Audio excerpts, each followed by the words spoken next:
Welcome back, race fans, to another episode of Buckle Up, an Ultrarunning Conversation. Mandy, I like your shirt.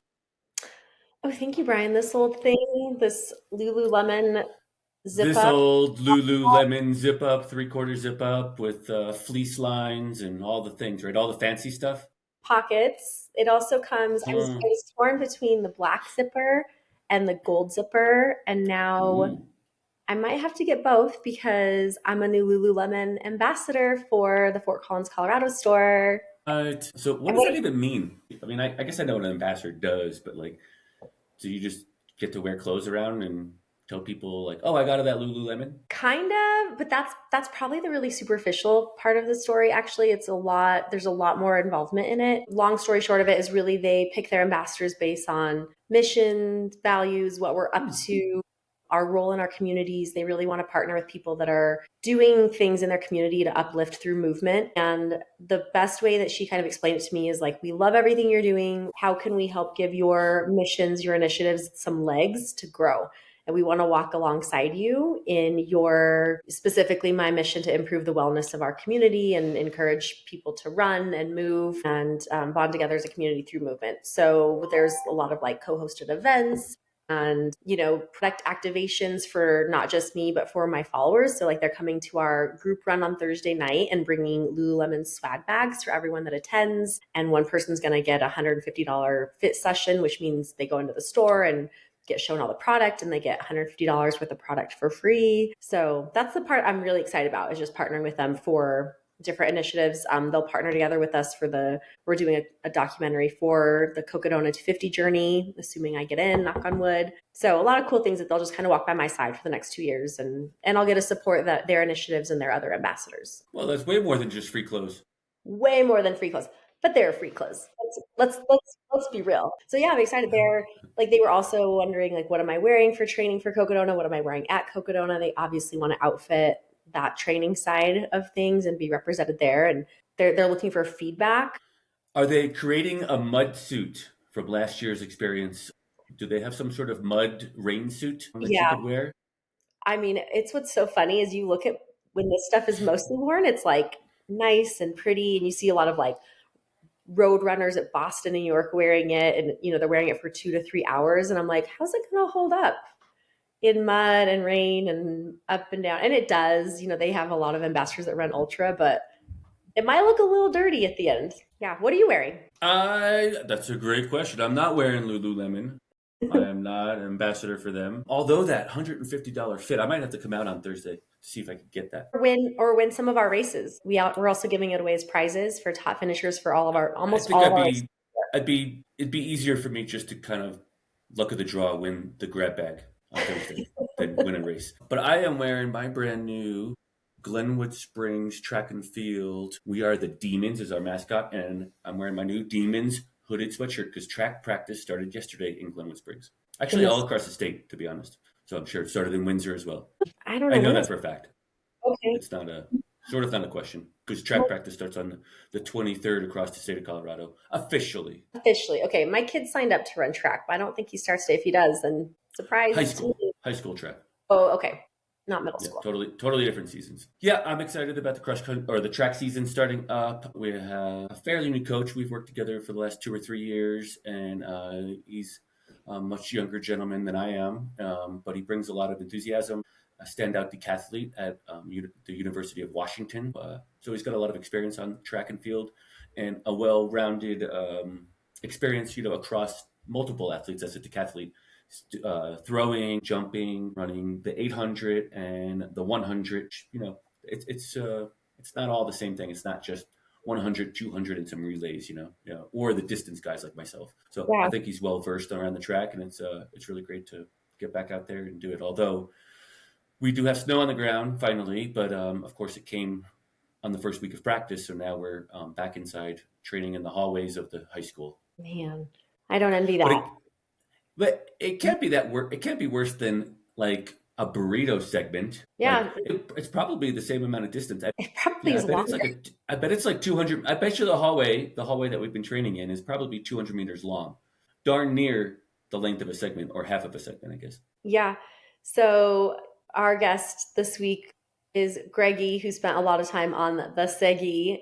If you guys might have seen like a lot of his posts on Instagram. And Brian, you got to meet him this past weekend as well. And it seems like it was kind of a similar format as a segment, just short loops, just getting in the rinse and repeat mental grind of loop after loop after loop. That's right, Mandy. I drove down to Henderson, Nevada, which is just on the south end of the strip of Las Vegas, Nevada, and for the Jackpot Ultras. And I was trying to do personally 100 miles, and at 67, I had to pull out. I had to go see a doctor about my foot. It's not what I thought it was, or it's not as good as I thought it was. I thought it was about 85% going into the race, but it flared up again on a fairly easy course that wasn't that challenging. Hence your reference to the segment. It was a 2.4 mile loop was the long course. Some of the pros and the faster people ran a 1.1 mile loop where world records were broken, course records were broken, and I met Greggi from the Seggi out there. Yeah, I first met Greg probably 2 years ago at Across the Years, and then came back this year across the years, and he was on the live stream for Mountain Outpost. And I don't know if you got to meet him there, but we obviously crossed paths while we were there. And I remember leaving there and just felt like he was everywhere. Like he was running sometimes, felt like he was crewing and cheering on sometimes. Sometimes he was, leading the live stream, commentating, and I just was kind of like, who is this guy and what's his involvement? And then when Burrito League started, I remember seeing him all over Burrito League, and I wasn't sure if he had created his own segment somewhere else or if he was just living on the segment in Arizona, and that sounds like that's exactly what he did. So it sounds pretty newish to the coaching side of running and getting involved in that realm, but Ultra Runner loves the community. Really, he's showing up everywhere, and some wild Crocs, it sounds like he was wearing this past weekend. I saw his. Yeah, it's some. I did see him. I showed up on Friday afternoon after driving through a torrential snowstorm across the Utah mountains. I showed up on Friday afternoon, and Greggi was helping a friend of his run 100 miles. I'm not sure if he was coaching this athlete or not, or just helping support. But he was out there getting a couple laps in, and he was wearing sneakers and looked the part. Later on, when I was running the segment or the loops around this park, he was in a hooded sweatshirt with rainbow Crocs on his feet, and just kind of shuffling along, maybe at a slow walk. But I'm not sure exactly what he was doing out there. Maybe he was just hanging out and enjoying the vibes and all those things. But to your point, yeah, I mean, he's really immersed himself and came around pretty quickly to the ultra running community, and is kind of like totally immersed. Doesn't really have any real roots right now, currently, like in a town or an area, but he seems to be thriving in Arizona with Aravipa and doing the live streams and kind of really just immersing himself in our community. Yeah, it was fun to see him. Burrito segment in this episode, we talk about a lot of different things, his background and where he sees himself going with the sport, why he loves it, why he's here. So I hope a lot of it resonates with you guys. And he was a part of the burrito movement. We talk a little bit about how that went and some cool lessons along the way and just experiences that we all shared. He tells some fun stories of unexpected things that happened out there on that segment for sure, and how the live stream went out there. And they really were living on that segment for the whole month. I mean, a lot of us joked about living on the segment, but we all went home at night and showered. And I think he said he left once maybe to do laundry that whole month. Like he actually was living on this segment. Yeah, there's you'll hear it in an episode, but he brings a lot of energy to the table, and I think that's what he brings to most things that I've seen so far, and I've only known him a few weeks. But it seems like he's, at the live stream, he's just fully engaged and in it. He shares a moment where he's multitasking, but he's got different burrito segments from across the country chiming in on a live feed while he's trying to record segmenters on the Tempe loop. And so he's multitasking, but he's really able to focus in and hone in on it and bring his own personal energy to it. So it's a great episode. I hope you guys enjoy it. Thanks for tuning in, and we look forward to more episodes in the future. Have a great day.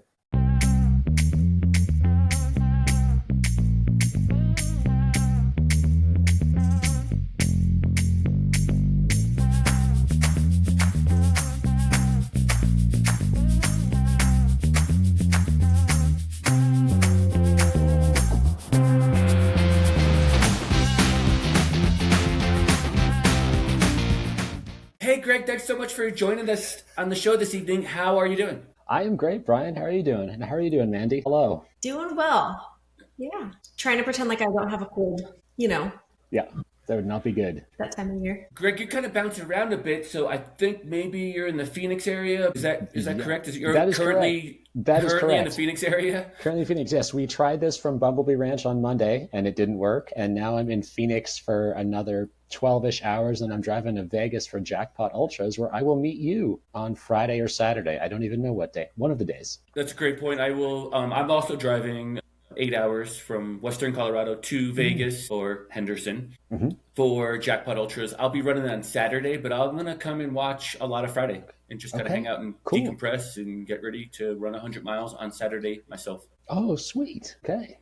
And so you'll be in a different format than you typically are at these Air Viper races, if I'm not Yeah. mistaken. Is that correct? Yeah, I'm actually running the race and I'm actually running on concrete on purpose. And I'm going to do a 1 mile loop for 100 times, I guess it is, with my I friend think it's Taryn. 1.2 or is it 1.1? Something.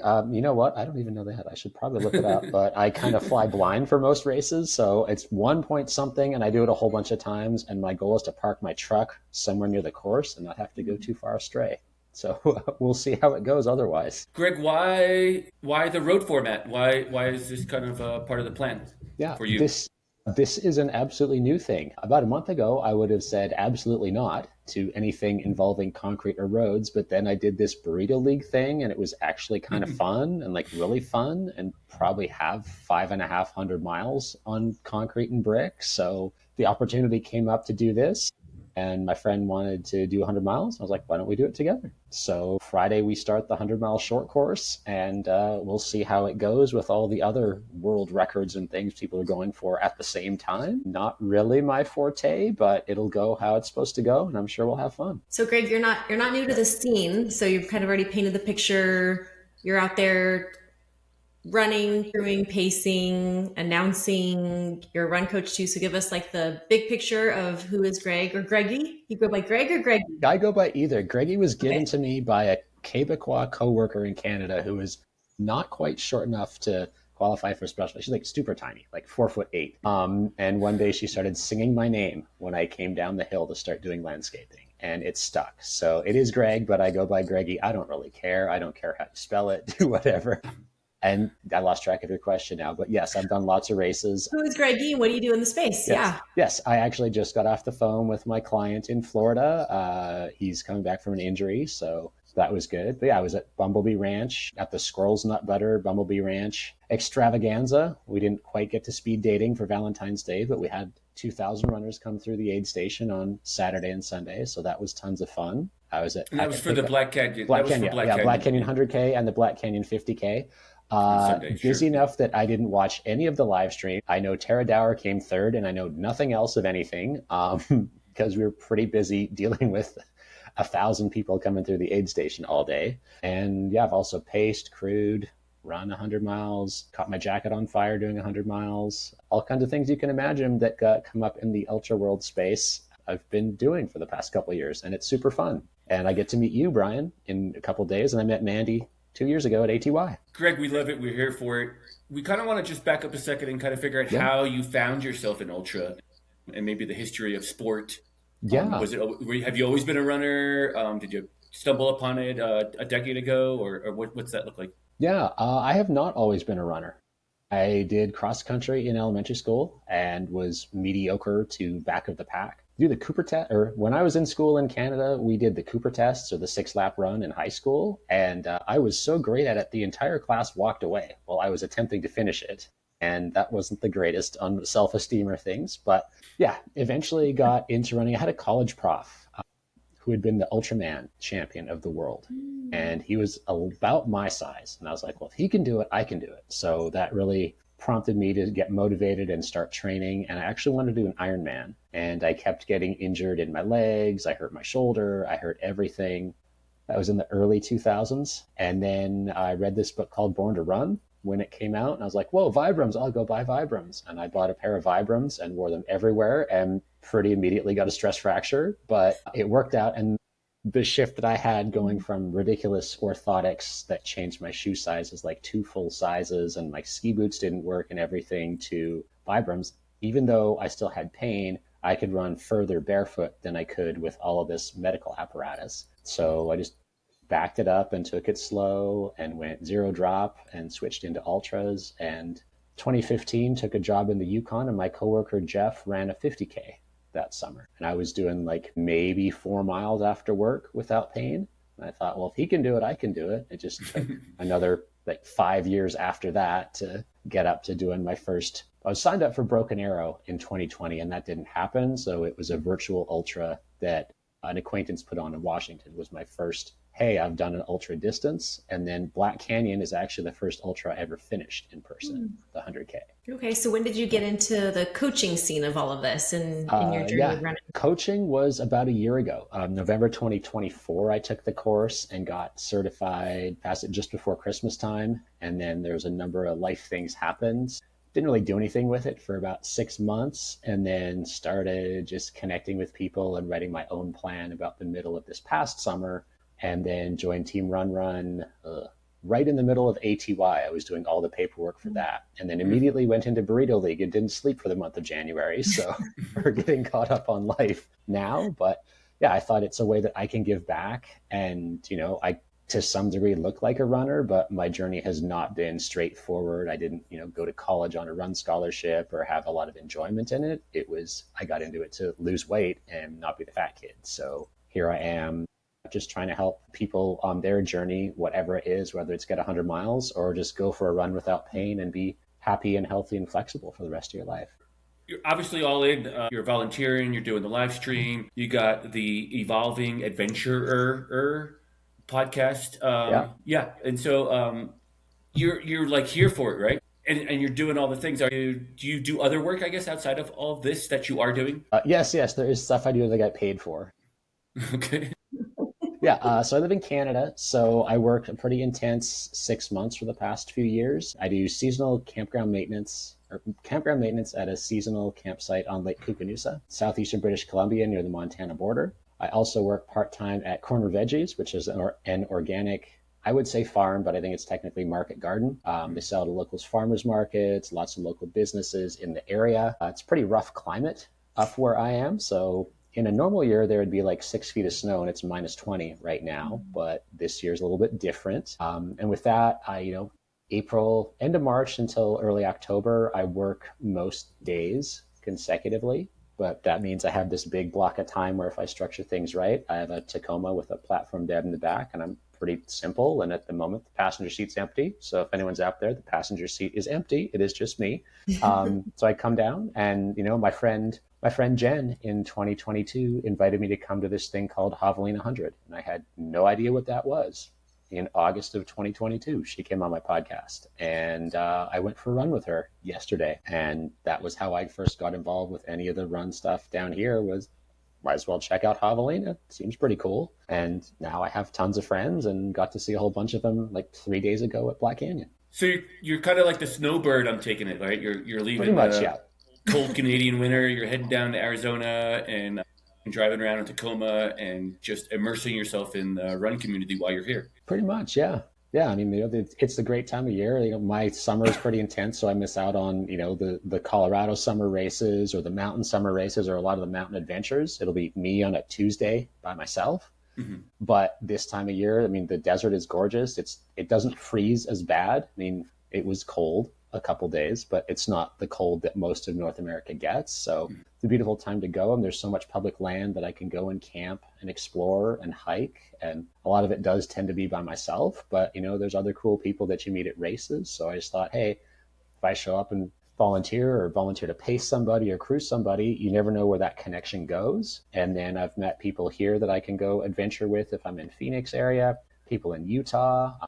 The next race I have coming up is the Mad Moose events, but it's on the Moab Red Hot. So I'm currently signed up for that, which is the 20th. Just travel around, meet people, and just see the cool places that I want to see when they're not surrounded by a million visitors in a day going through arches or whatever it is. Oh, that's fun. Yeah, we have a lot in common. I know Brian was excited to hear that he got to talk to someone else that wore the Vibram 5 fingers. Mm-hmm. I did the same thing. I think Brian was appalled when I told him I had a pair of those. Nick and I wore those when we first got into running too. Sadly, we don't have them anymore. But I got into the same way you did. Just it's a means to lose weight, and you're pleasantly surprised when it is so much more than that. And we keep coming back for the community and the crazy races and the silly races and things like Burrito League. I headed up a segment here, and Brian's trying not to roll his eyes about all the burrito segments, but he drank a little bit of the Kool-Aid here too for Burrito, did some segments himself. But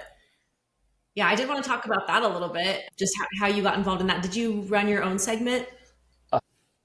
Or were you Kind of. I was at any of that at all, or were you just were you at Tempe? I was in Tempe, yes. So I've already dubbed that the Burrito World. Tempe is Burrito World, and the rest of them are just Burrito Leagues. World headquarters, yes, that's how it felt. Yeah, I just happened to be right place, right time. I was at Across the Years. I wasn't originally planning to go to Across the Years this year, and then I happened to be there for setup, and Jamil asked me if I'd do some live stream, so I did a bunch of live stream, and as part of that, I didn't know anything about Troy's story or his 10,000 miles in the year. I was like, who's this guy? Okay, nice guy. That was all I really cared about. And then when we were doing breakdown, they were talking about, the Chipotle challenge is supposed to happen. And I kind of rolled my eyes and I was like, all right, it's your thing. Like, that's neat. And then everybody left and went their own way. And it was a couple of days later, I got a text from Connor that just said like, hey, want to do live stream? Here's a pin. And I was like, okay, I don't have anything else to do in January. So I went down, and then I don't remember what day, January the 5th. Something. Yeah. It wasn't the first day that I was there, but it was very early. Yeah, it was like the 5th and 6th. The 5th, yeah. I think I left the segment twice I left that parking lot twice over the next 27 odd days. And that was to drive here. And I slept for one night and I did laundry and was like, hey, I need stuff from my friend's house. So yeah, I did. Connor was behind the scenes doing all the computer stuff. Okay. Will Boardman was back there. They were working together. Jamil was in and out. And then I was the guy trying not to get hit by cars or walk into poles holding the live stream camera for most of that 600 hours. And it's just a hugely transformational experience that it's almost 3 weeks since it ended. It's still like, how do you put it into words? All of the things that happened and the different connections, but I can say it was not where I anticipated spending January whatsoever. I was looking at the Grand Canyon. I was going to go to Sedona. I was going to run the Arches Ultra 50 miler. That got canceled. Yeah, it blew up from, there's a handful of us here and there's few people here in Tempe. We don't really know how this is going to go to there's 100 I don't even know the number, 120 different leagues. Yeah, I think we ended with 123 or something. Yeah, it was $600,000 of crowdsourced prizes, how many 100 pairs of Mount to Coast shoes were donated, race entries, more race entries, more race entries. Was it great? The one in Michigan, it was bushels of bananas. So if you won the league, you got all these things and 10 bushels of bananas. And then second place got 9 bushels of bananas things. So it was really cool to be part of that and see the ideas that people had and could take and bring in. Because there was your barrier to entry was downloading a free app called Strava and then show up. You don't need running shoes. We had, some of the favorite people I had was Danny Brigman in Welpinett, Washington on the Spokane Res. And it was he was racing his sister who was pushing a stroller and his father who had just retired and was doing the whole thing in shorts and a cutoff sweater. And they were going around the reservation with the powwow grounds in the back. We went live. I had no idea what I was walking into. We went live and he's like, hey, here we are. Today is the 138th anniversary of our tribe being federally recognized by President Hayes. So there's a powwow. Do you want to see the powwow? And I'm like, yeah, of course I do. So it's just really, really cool stuff like that. Yeah. And, to title Black Canyon was this weekend. There was a pop-up segment at Deep Canyon Ranch, but the number of people, I was at the aid station the whole weekend at Bumblebee. The number of people that came through and they're like, oh my God, you're the guy with the shorts. You're the guy from Burrito League. And I'm like, hi, do I know you? I've never seen you before, but that was really cool. There was a photographer independent photographer named Lori that showed up and she took a video of me for squirrels. She was just standing next to me. She's like, oh, the Burrito League guy. I'm from Chattanooga. And I was like, oh, that's great. And she was telling me all about Chattanooga. I'm like, I would love to go there. I've never been. Just so many cool stories and things of people like yourself, Mandy, that just decided, hey, I'm interested in this. How can I help? I will start a league here. I will go and ask for prizes. I will make videos. People have made podcasts. There's podcasts about the podcasts, It's absolutely wild, all the things that came out of an idea that Jamil and Connor had, and people just took off with it. Yeah, we had some crazy stories too. And the guy that won our challenge, we had a Hard Rock happy hour here in Windsor last weekend. So Dale lives in the town next to me. And so we had a Hard Rock happy hour, and Devin, our winner, showed up with a Burrito League Windsor t-shirt. And I kind of got lost in all the things after Burrito League because honestly, like I had to get back to my races and race directing and my training. Like as soon as it ended, I was like, okay, we're done, moving on to the next thing. But I didn't realize that you could go online and buy Burrito League for whatever league you were in. So Devin shows up wearing a Burrito League Windsor t-shirt. And I'm like, where'd you get that? And he's like, there's a whole store. But this guy, Devin, his wife went into labor on the segment. It was the craziest story. And I think that day, so that Saturday, we were all throwing our finish or, our final party, whatever, last chance to get your segments in. I sent a message in the group chat telling everyone, but there was so much going on. I'm sure it got missed, but I showed up hosting our final day of running, and Devin had like 4 miles maybe to go until he got, or however many segments, I don't know, 4 miles-ish to go until he got into first place. The guy that was in front of him had left for work, and so he knew he was all done. So now Devin just had to run 4 more miles. And so I chat with his wife when I got there, and his wife was like very pregnant, and she's like, but I'm doing good. She was walking. She was like, I'm feeling good. This has been such a fun month for us, just waiting for baby, and it's something cool that Devin gets to do. I'm like, okay, great. Thanks for being so supportive. She's been awesome. She's been out there walking all these segments. And so then I'm running, some segments with him, going into our awards, handing out the burrito coupons. And I go back out there at some point and I'm running segments with him. And she's sitting in the car and she gets out of the car and she's like, honey, do you know how many you have left? And he's like, well, I think I have like 4 left until I'm officially like in first place. And she looks down and she goes, great, because my water just broke. So I think we should probably get to the hospital soon. And I'm like, oh my God. And I'm like talking to her, like, are you okay with this? Because I don't want to be a part of like pushing him to this. This is like the beginning of your child's life. This is really a big deal. And do you need to go now? And she's like, no, but it'd be great if you just ran fast. So we stopped to watch. We did some quick math, like looked at Strava, confirmed just 4 more to get you in the lead. Yep, it's 4. And that guy sprinted those last 4 segments and he got done, gave him his little, Burrito League medal. And he was like, okay, I'll get my gift cards and prizes and all the things later. I'm going to take my wife to the hospital. And they went and had a baby. So they had a burrito baby. Aww. But it was just the craziest ending. And what was funny too is like, if you're in the middle of a race or anything else, I don't know. I think like your wife goes into labor and you're probably like, okay, time to go, let's go. But like, I don't know, maybe you don't at a big race. But this wasn't a race. This was like running segments. Yeah.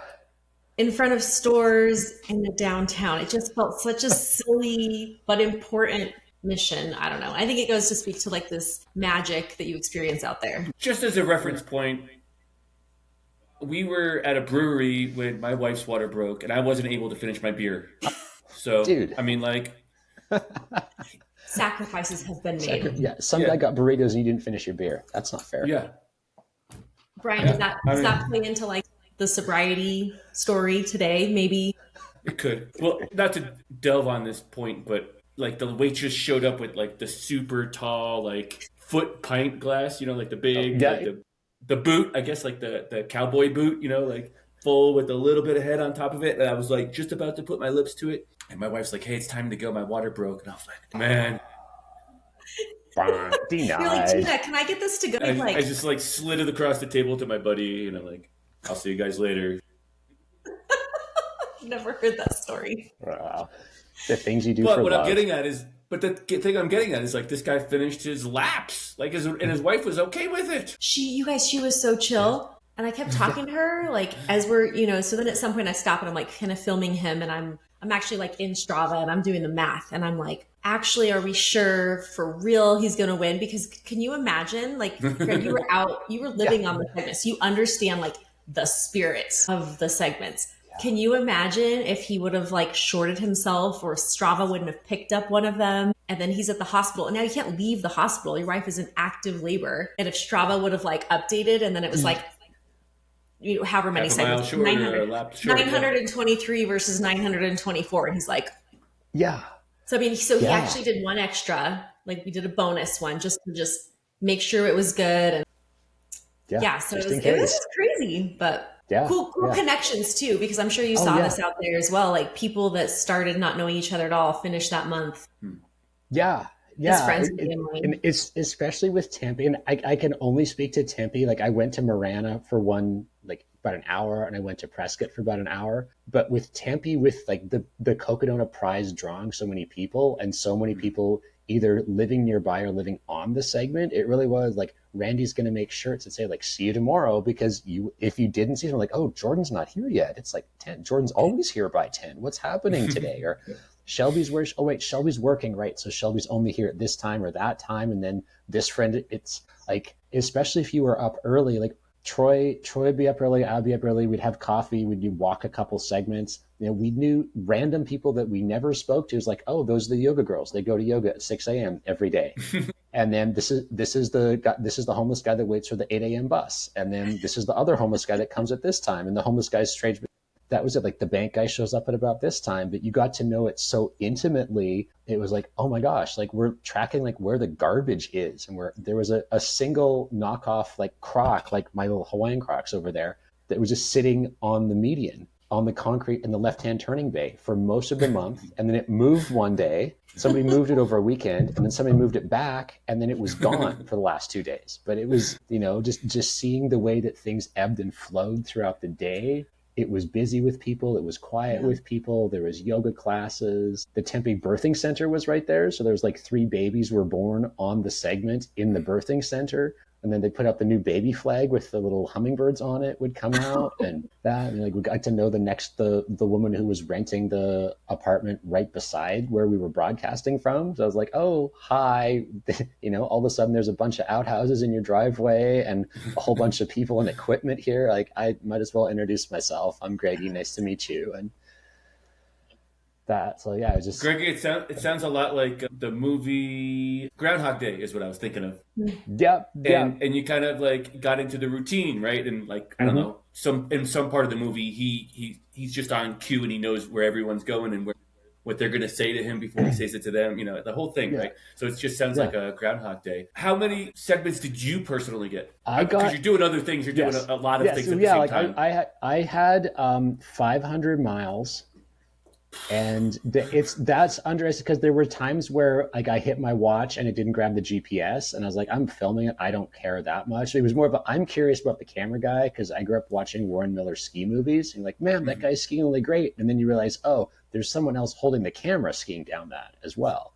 So it was it's somewhere over 500 miles in total. I think it was 9th or 10th on the leaderboard is where I ended up. Gosh. And that, there were some days where I did lots of miles with a camera. There were some days where it was like, oh, it was like a quiet day. I only did 14 miles on the segment today. And then I'm like, I only did 14 miles. Holy cow. Like 2020, 10 miles was a giant run for me. And now I'm only doing 14.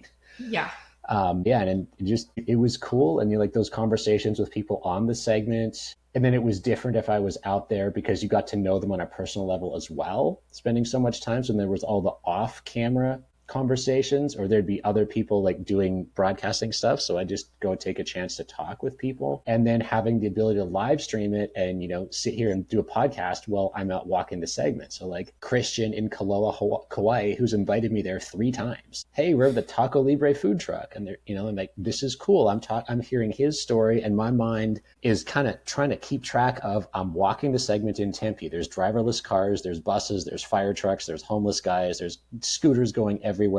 I'm trying to pay attention to the camera and listen to what Christian is saying while other people are talking to me or doing stuff. And then my mind is somehow simultaneously going towards, well, when I talked to that woman in Boston, she said she was going to go to Crazy Mountain. And this guy just said he went to Crazy Mountain. So I'm also trying to like type a note in my phone, connect Parley with Danny, and then what's happening here. And I got to meet the first people that came on were from Winthrop, Washington, the Metho Valley branch. It was Steph and Bree. Bree set everything up and then passed it to Steph. Bree ran Black Canyon on Saturday. I somehow missed her come through my aid station, but I got to hang out with her a bit on Sunday. and chat. And she brought coffee from the coffee shop where they first came live, and I bought coffee from the coffee shop right off the segment, and we traded coffee. And I'm like, that's something small that could happen. I don't know who else she's going to meet at her races, and she's a big coach. And that. So it's kind of looking at who's, the people that are coming on. I'm like, Mandy, you've got races. You came on and chatted.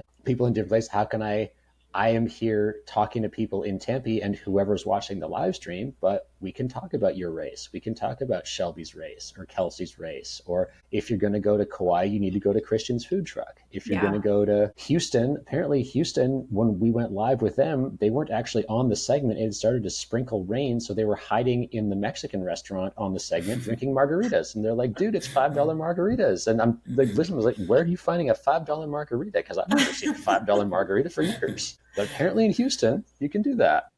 It's that frosty slushy machine one, though. It's probably not worth it. You know what I'm talking about, right? Like yeah, and then my mind is like, dude, it's sprinkling and you're all hiding inside. Like it's pouring rain in Phoenix right now, and we're outside. Yeah. But yeah, it was just neat of that. Like, you never know where a conversation's going to go or who's going to come on the screen. Like I would get a name, and I would remember, okay, I'm going on with Christian in Hawaii, with Bree in here, with Chris in Seattle, and then that's all I knew going out there. It's like, hope this is going to go well, and most of the time it did. Yeah, I think one of my friends, one of my runners that runs our races, Kyle, he one day out on the segment, he was like, I was listening to the live stream, and the announcer said your name and like mentioned Ron Windsor and Mandy Mullen, and he was like, I was so blown away. And I was like, it's funny because I think it can seem like such this big world, but it's actually the small world.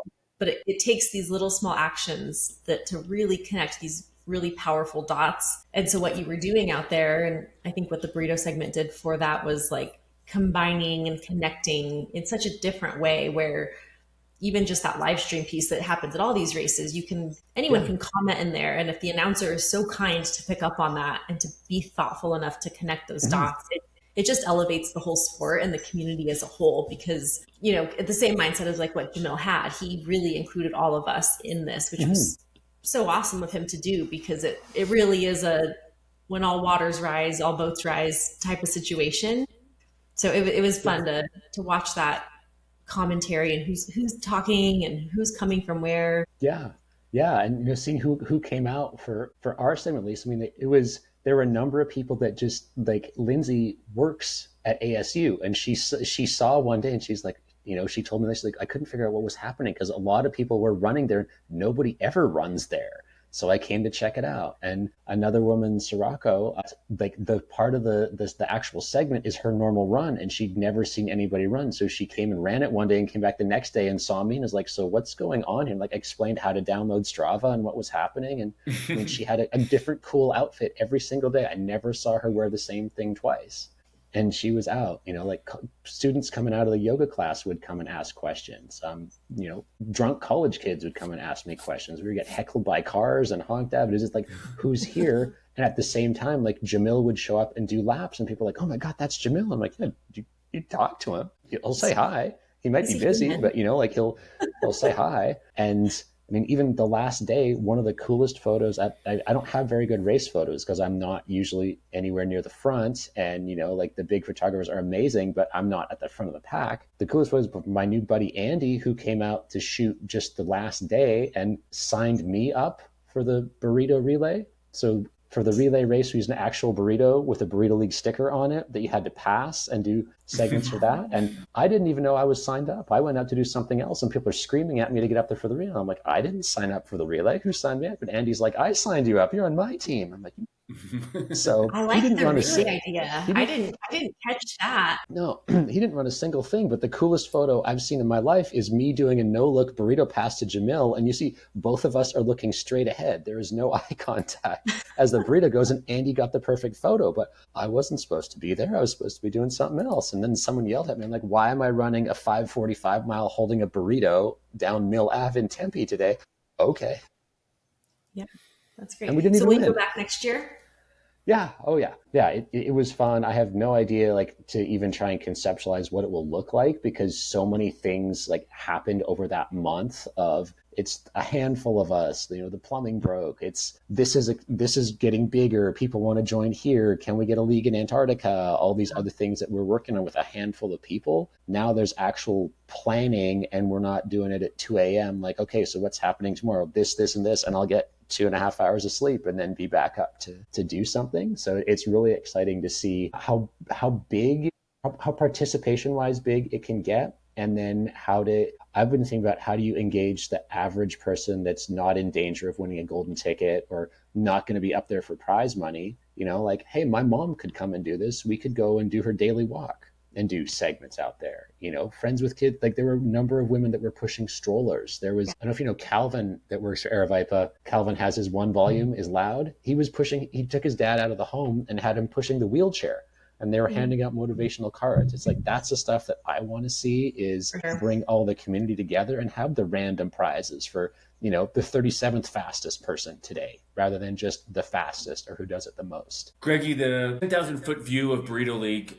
in case you're listening and you're not super familiar, is that Jamil and who was the other gentleman that last year? Connor. Kevin. Yeah, last year, Kevin. Jamil and Kevin Russ.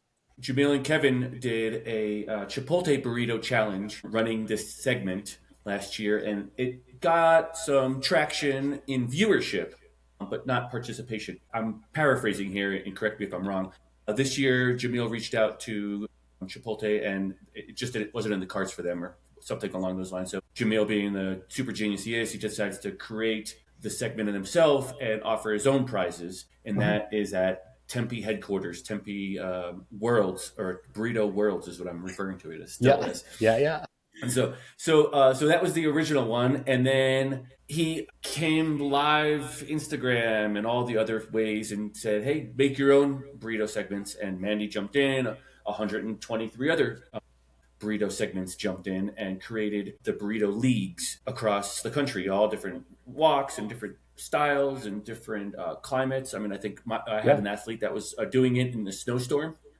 Oh, yeah. She said it was fine one way. She said, but the other way you had to run into the wind. And so, yeah. So, but where I'm going with it is that this was so fast. I mean, it was like gasoline on a small wildfire. I mean, it just took off. And you guys were flying by the seat of your pants at HQ there. I mean, it was evolving quicker than you guys could have obviously anticipated.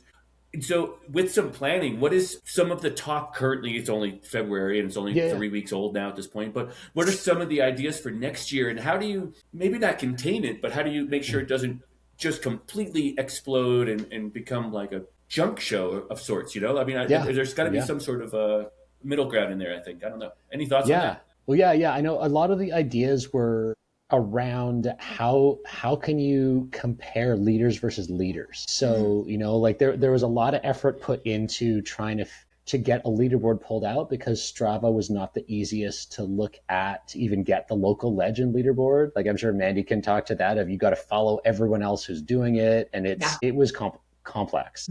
So working more with that to make it easier to pull, hey, this is just Tempe, this is Chattanooga, this is Windsor. And then there's a lot of ideas that people had that were in the Tempe one of like, well, how can we compare and see how the Tempe leaders, like, how do you compare that to Chattanooga or to Houston or to Cape Town, South Africa? Who got the most miles or what's equivalent? And there's like a lot of ways to try and compare. The other idea that I've heard kicking around was, some type of championships where the winners of certain cities or, X amount of segments, whatever. I'm spitballing ideas like I did the whole time. But, if you get over 500 miles, anyone who's over 500 miles is invited to something as a, championship or celebration. I mean, there's just so many other ideas that could play off of that. And, that it was pretty much crowdsourced. It was like, pick your own adventure. So, there were some kind of guidelines for the segment being X long. and things, but it was cool to go live. And with Seattle, where like it was a loop and there was a park and there was pickleball, so you could drop the kids and play pickleball and then do some. The Spokane Reservation one had a playground. There's a couple that had playgrounds on it. So that Prescott is on the Cocodona course, and then it had this giant train, which is a play area, and then there's this little creek area. So like I would go back and do that one, but sort of how,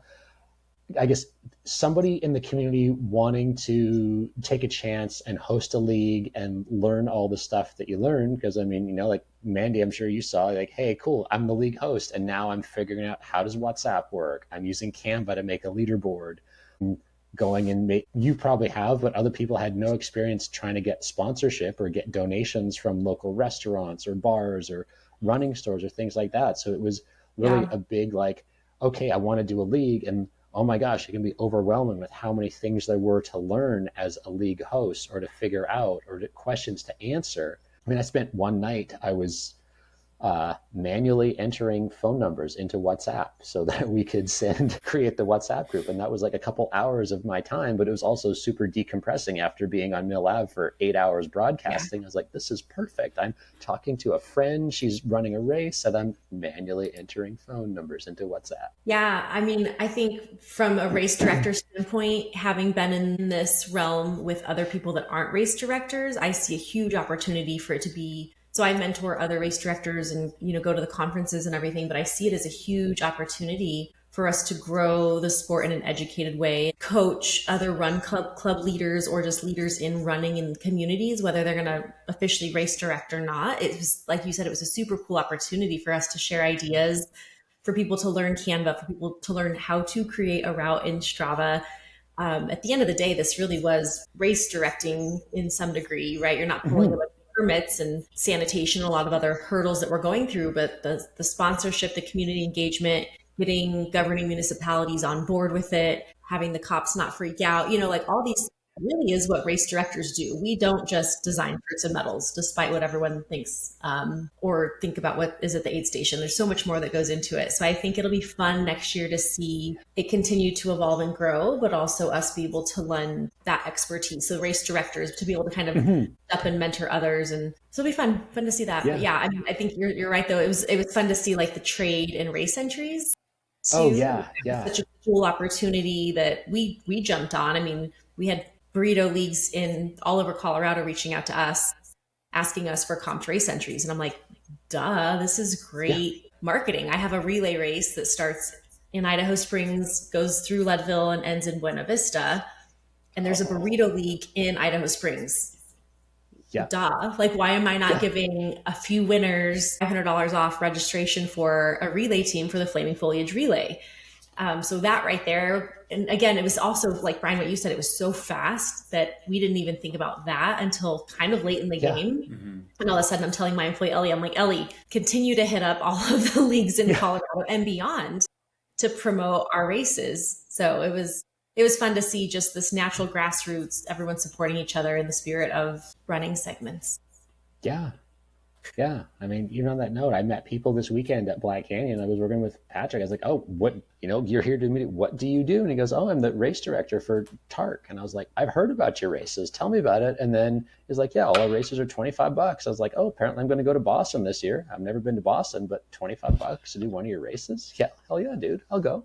And you're a cool guy. I would have never known that had I not asked a question of somebody sitting there. And it really, I came back to that a lot of times doing the live stream, was like, just like ask somebody, take a chance, walk up to someone, introduce yourself. Maybe you get shunned. Maybe someone tells you to fuck off, because just trying to hand out stickers in Tempe, let me tell you how many times that happened to me. But you also make connections, and you don't know where it will go. Like Rachel Entrekin showed up and ran a bunch. Tara Dower showed up and ran a bunch. I'm sure other people showed up in other places, because the Salida League, there was so much stuff going on there. Like the course record changed hands twice in the 30 minutes I went on with Justin the first time. We organized a coffee trade. Rachel's in the background. I'm like, I don't even know what's happening right now, but this is awesome to see people just go and have fun and be silly with it and not take everything so seriously. I think Burrito League definitely brought community together, and it brought different communities together. But I also think that the binding glue to all of that is the live stream, right? I mean, is that that spot where you can go to. So I didn't have a Burrito League where I lived. I was over in Denver visiting. It's about 3 hours from me, and I had to go for a 2 hour run. I had ran the day before on a bike path at a golf course, and I was just not feeling it. And I was thinking, what am I going to do? I found a Burrito League. I found the Denver official Burrito League out of BP Run Co. And I went down to the shop, and there was 15 people en route, and I quickly jumped in and started talking to people, asking them why they're there, how many laps they've done, the whole thing. And it was just super social. But I think the glue that really kind of keeps them all together was this live stream, this communal hub where you could just jump on and hear what's going on at different people's segments. Yeah. Yeah. I mean, it was really cool for me to like some of the places I'd been to, some of the people I knew beforehand, but others I'd never met. I mean, all you needed to do was like, hey, I would put the live stream link on my personal Instagram. Like all you had to do was click the button and then pick your time. And like, you could go on Mandy, you could go on Brian, my brother could go on, anybody.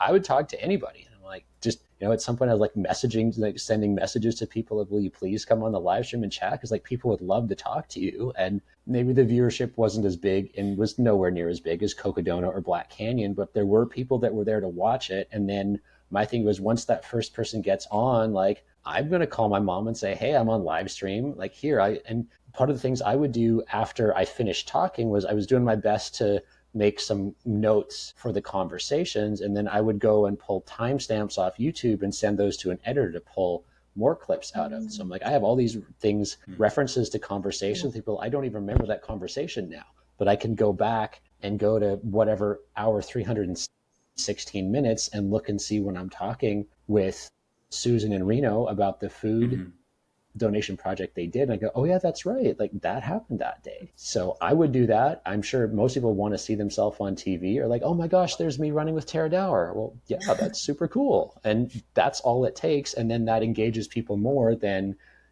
there is great coverage for the front of the pack. Black Canyon had amazing coverage this weekend and things. I think there's just as much for people just be out sharing their story or, kids dancing the Macarena got the most views we'd had on the Saturday night of the wrap-up thing. Yeah, that's cool. Well, good. So you're going to Jackpot, and then where are we going to see you after that?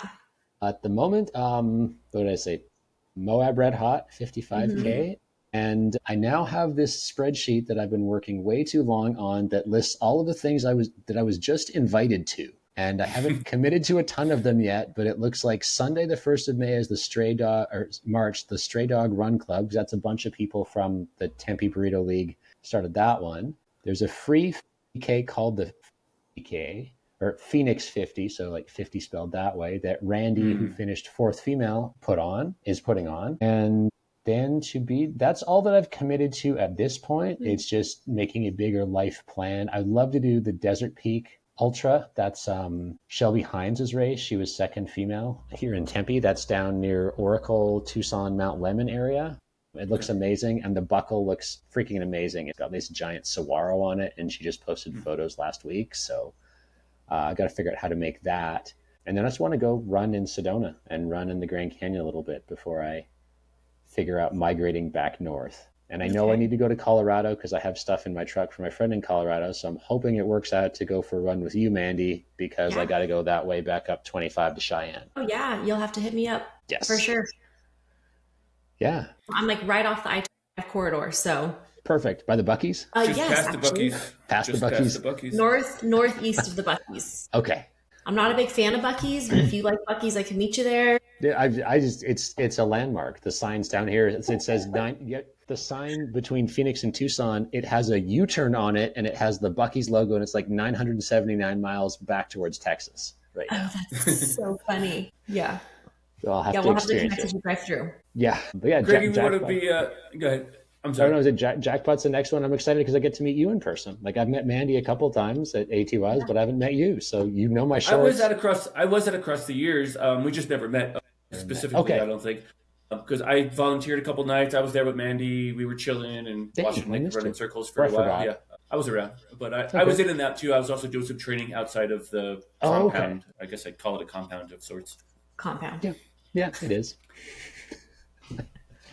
Greggi, where can our listeners keep tabs on you at? You can follow me on Instagram. That's at Cactus Moose. cactus like the saguaro, and moose like the horned mammal, I suppose. Or my website is gregveregin.com. That's Greg, Vector Echo, Radio Echo, Golf, India, November.com. More information about me and other stuff we didn't even talk about on that one. Then yeah, look at your nearest live stream. I don't know what's happening. I just show up places and things happen, and maybe you'll be live streaming at Jackpot. I have no idea. I bet you will be. We'll see.